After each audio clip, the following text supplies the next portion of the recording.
And now, let us pause for a moment of reflection.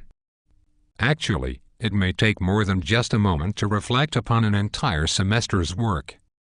In August, I had no idea what to expect from a course titled Digital Composition.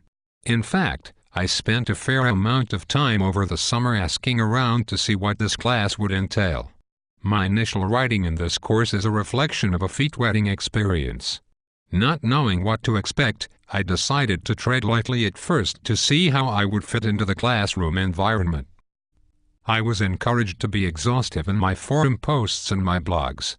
But my struggle to adapt to alien concepts like digital literacy and agency are apparent in my posts.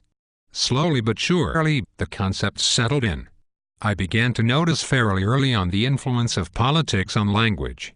My reflections on the textbook readings show an intersection between my own ideological thoughts about language and the various theories on literacy and human interaction. I was drawn in by the conversations between Plato and Socrates in the textbook. Socrates said to Phaedrus, "I cannot help feeling, Phaedrus, that writing is unfortunately like painting, for the creations of the painter have the attitude of life, and yet if you ask them a question they preserve a solemn silence." Pithy sayings like this and my responses to them express my struggle to connect with new concepts, and my surprising discoveries made through this struggle. This struggle continued into the first literacy, autobiography project. At first I thought the piece should have been more conversational, more about my personal interaction with literacies. Looking back, I regret making it so conversational. I relish in my ability to produce quality academic writing, but my skills in creative nonfiction are certainly lacking. I was able to express my academic writing abilities more thoroughly with the literary research summaries.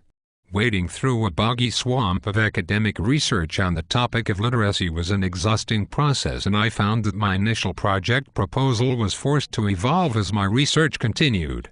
When I revisited my literary autobiography in the form of the movie project, I once again faced the struggle to produce creative nonfiction. With the introduction of iMovie, another layer of production demands was created.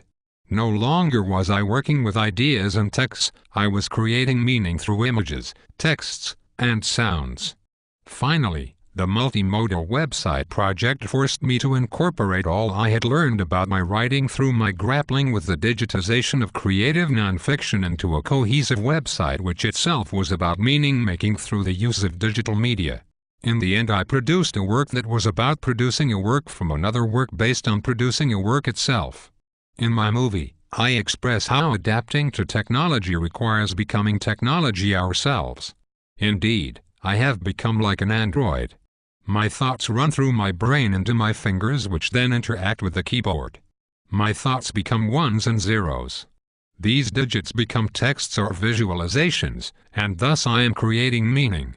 Shakespeare wrote, "So long as men can breathe, or eyes can see, so long lives this, and this gives life to thee."